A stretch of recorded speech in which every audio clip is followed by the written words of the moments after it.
Halo semuanya, sebelumnya Assalamualaikum warahmatullahi wabarakatuh. Baik, apakah suara saya terdengar? Oke, ya selamat pagi teman-teman semuanya. Perkenalkan nama saya Alisa Syasya Supari. Saya dari Fakultas Kedokteran UHAMKA dengan program studi Pendidikan Dokter. Nah, teman-teman semuanya, pada kesempatan kali ini, saya akan membahas mengenai gastritis ya. Baik, pasti teman-teman semuanya tentu sudah familiar sekali dengan gastritis ya. Oke, baik. Jadi saya mulai aja. Sebelum pembahasannya dimulai, kita awali dengan sholawat terlebih dahulu. Allahumma sholli ala Sayyidina Muhammad dan Al-Fatihah. A'udzubillahi minasyaitonirrajim. Bismillahirrahmanirrahim. Alhamdulillahirabbil alamin. Arrahmanirrahim. Maliki yaumiddin. Iyyaka na'budu wa iyyaka nasta'in. Ihdinas siratal mustaqim.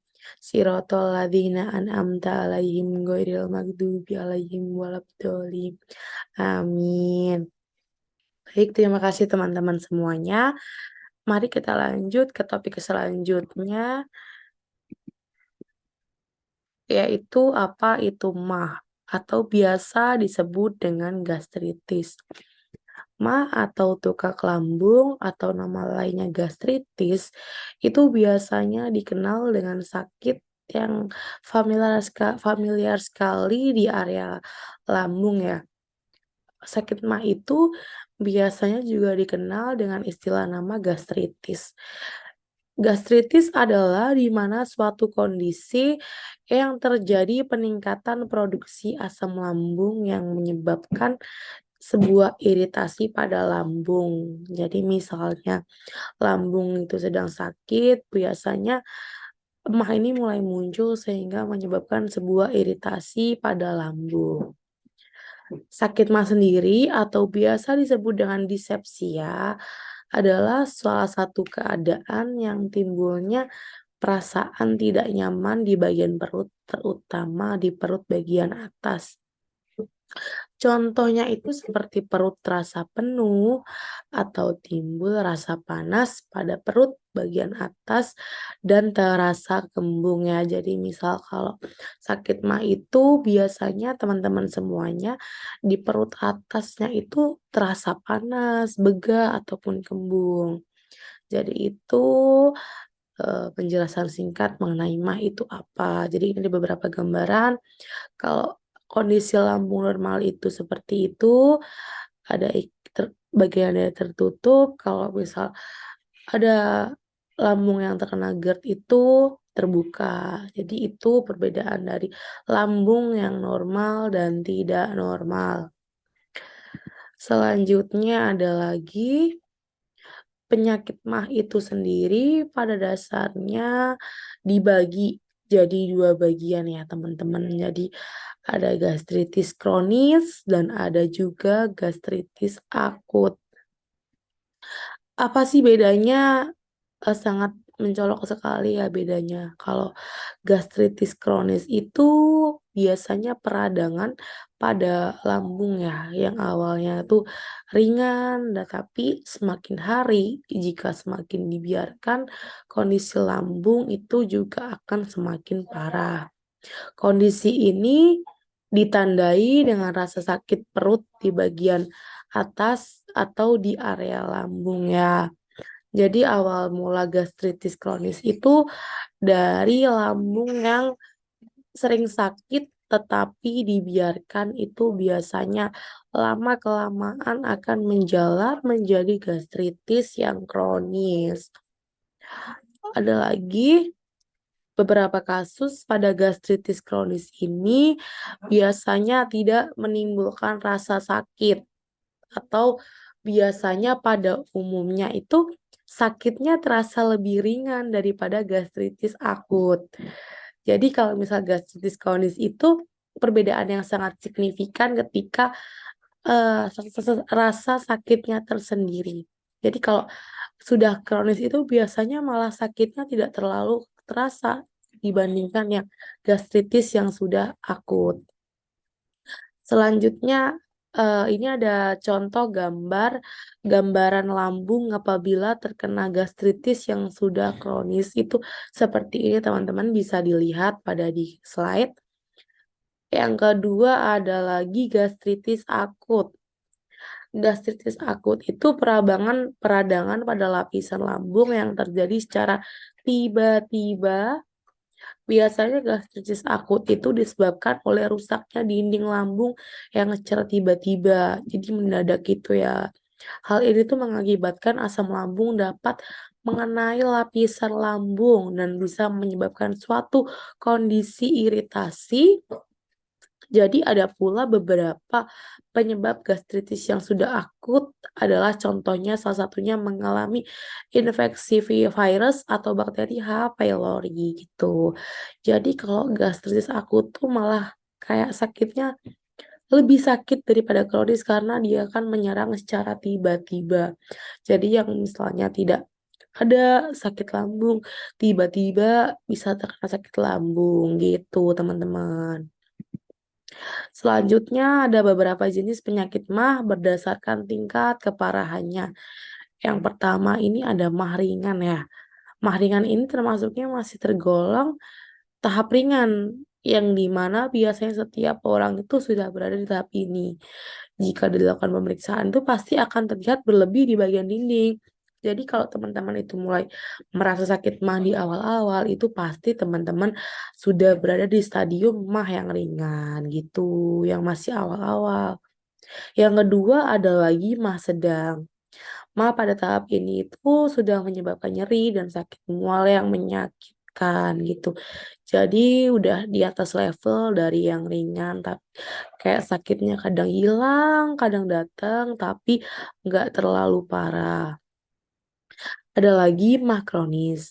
MAH kronis itu kondisi MAH yang sudah parah intensitasnya dibandingkan dari MAH biasanya. Jadi MAH yang sering dibiarkan, tidak diobati, dan tidak diberikan perawatan lebih lanjut, dibiarkan begitu saja, itu akan merubah levelnya menjadi kronis. Jadi kronis itu tahapan ketiga. Ada ringan, sedang, di kronis itu ibaratnya puncak sebelum penyakit klimaksnya ya teman-teman ya. Oke lanjut, puncaknya itu yang paling parah ada kanker lambung. Kanker lambung itu ya udah parah ya, ibaratnya udah stadium yang paling atas. Kanker lambung ini juga terjadi akibat mikroorganisme yang merugikan, yaitu Helicobacter pylori. Helicobacter pylori tadi yang ada di sel sebelah, dia tuh juga bisa menyebabkan gastritis akut, teman-teman. Selanjutnya ada epidemiologi MAH. Data epidemiologi gastritis ini menunjukkan bahwa lebih dari 500% penduduk negara berkembang mengalami gastritis. Hal ini terutama terkait dengan infeksi virus tadi, virus Helicobacter pylori. Pada tingkatan global diperkirakan 50,8% individu berkembang menderita gastritis. Contohnya di negara maju itu prevalensi gastritis berkisar 34,7%. Dan infeksi bakteri tersendiri itu merupakan penyebab tersering. Prevalensi infeksi H. pylori tertinggi ditemukan di Rusia, Yordania, Iran, Cina, Amerika Latin, bahkan Kanada. Di negara barat, insidensi gastritis infeksius menunjukkan tren yang menurun. Namun hal ini diikuti dengan kenaikan gastritis autoimun, terutama pada perempuan yang sudah lanjut usia.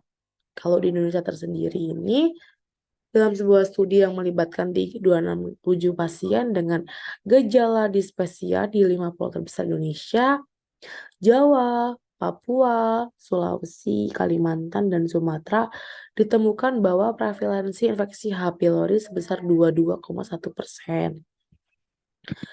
Lanjut lagi di etiologi dan fisiologi. Etiologi gastritis itu pada umumnya terjadi karena diet yang salah, dengan mengonsumsi jumlah makanan yang kurang dari kebutuhan tubuh, jenis komunikasi yang kurang jenis makanan yang kurang bervariasi dan tidak sehat, serta frekuensi makan yang tidak teratur dapat mempermudah seseorang terinfeksi gastritis atau virus H. pylori tadi. Kebiasaan makanan yang pedas, makan terlalu cepat juga mendukung timbulnya penyakit gastritis. Dan apabila keadaan itu dibiarkan, akan memperparah penderita karena dapat menyebabkan preforsasi atau gangren. Selanjutnya fisiologinya adalah fungsi utama pencernaan kan memindahkan nutrien, air, dan elektrolit yang telah kita telan dalam internal tubuh.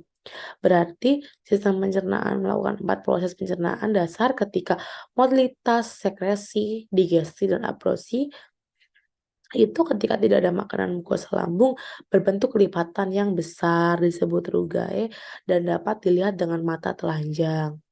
Pada saat terisi makanan, rugae menghilang dengan lancar seperti alat musik akordion dimainkan. Mukosa lambung terdiri dari 3 sel sekresi, ada sel saef, parietal, dan sel mukus. Sel saef menyekresi enzim pepsinogen, sel parietal menyekresi asam klorida dan mengaktifkan pepsinogen menjadi pepsin, dan sel mukus menyekresi mukus untuk melindungi gaster. Selanjutnya ada gejala MAH, yang pertama ada nyeri pada ulu hati dan nyeri tengah dada yang muncul ketika atau setelah makan. Ada juga sering bersendawa, kembung perut bagian atas, rasa panas pada perut bagian atas, serta cepat merasa kenyang saat makan dan rasa kenyang berkepanjangan setelah makan. Terasa mual saat makan atau selepas makan, bahkan sampai nafsu makan menurun karena perut terasa sakit seperti melilit, atau bahkan bisa terjadi mual sampai muntah. Selanjutnya ada penyebab dari MAH sendiri adalah, sebelum merinci penyebab kondisi ini, penting untuk semua diketahui cara kerja lambung terlebih dahulu. Karena setiap makanan yang kamu konsumsi pasti akan masuk ke lambung dan dicerna secara kimiawi. Proses ini dibantu oleh enzim pepsin dan renin yang bercampur dengan asam lambung atau HCI. Nah, di sini jika terjadi gangguan mukosa akan rusak dan menimbulkan rasa sakit atau nyeri. Apabila gangguan itu terus-menerus, maka terjadilah asam lambung yang akan memecah mukosa dan menyebabkan iritasi peradangan. Kondisi inilah yang mengakibatkan sakit MAH, rasa nyeri karena MAH akut disebabkan oleh asam lambung yang bersentuhan dengan lapisan mukosa. Akibatnya ujung-ujung saraf menjadi lebih peka oleh rasa nyeri. Oke, next ada dampak dari penyakit MAH. Dampak penyakit gastritis sendiri ini mengganggu keadaan gizi ataupun status gizi. Karena kekurangan salah satu zat gizi itu dapat menimbulkan penyakit berupa defiensi. Bila kekurangan dalam batas marginal menimbulkan gangguan yang sifatnya lebih ringan atau menurunnya kemampuan fungsional. Misalnya kekurangan vitamin B1 dapat menyebabkan badan cepat lelah, sedangkan pada remaja yang kekurangan zat besi dapat menurunkan prestasi kerja serta prestasi belajar. Ngeri banget ya teman-teman ya. Selain turunnya ketahanan tubuh terhadap infeksi, sehingga tubuh kita mudah terserang oleh penyakit. Ada 2 pencegahan dan penanganan pada MAH. Ada mengonsumsi makanan dalam porsi kecil, jadi itu nggak cepet-cepet gitu.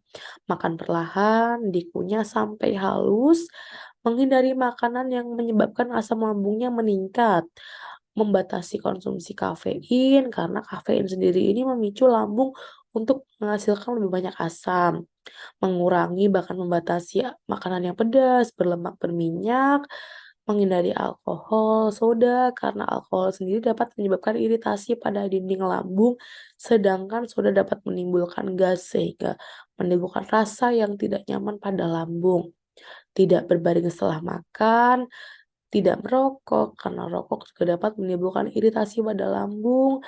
Nah ini nih, beristirahat dengan posisi kepala lebih tinggi sehingga proses pencernaan dapat berlangsung dengan baik. Tidak berolahraga setelah makan seenggaknya 1 jam setelahnya ya teman-teman ya.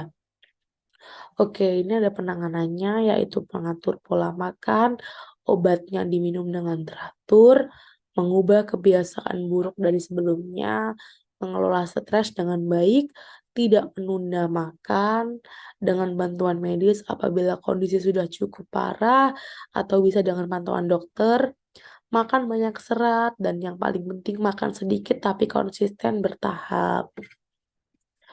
Oke, terakhir ini ada kesimpulannya. Jadi saat ini penyakit lambung atau MAH sudah banyak timbul di masyarakat dengan keluhan perut yang sakit perih atau perut kembung bahkan sampai mual, ada juga tingkat keparahannya. Namun penyakit MAH ini tidak seperti yang diketahui oleh masyarakat. MAH memiliki berbagai macam penyakit dan yang paling terjadi adalah gastritis. Seringkali gastritis itu dianggap ringan oleh masyarakat karena dapat sembuh tanpa pengobatan ataupun obat dokter, karena beberapa masyarakat masih menganggap MAH dapat sembuh dengan sendirinya. Padahal nih, MAH jika dibiarin dalam jangka waktu yang lama dapat menjadi kronis atau bisa menyebabkan kanker lambung. Selain mengganggu aktivitas, juga dapat merusak fungsi organ tubuh yang lain. Dari hasil survei ini juga membuktikan bahwa mahasiswa usia 18 sampai 25 tahun sering tidur larut malam, banyak mengonsumsi kopi dengan jumlah berlebih sehingga berakhir dengan peradangan pada lambung.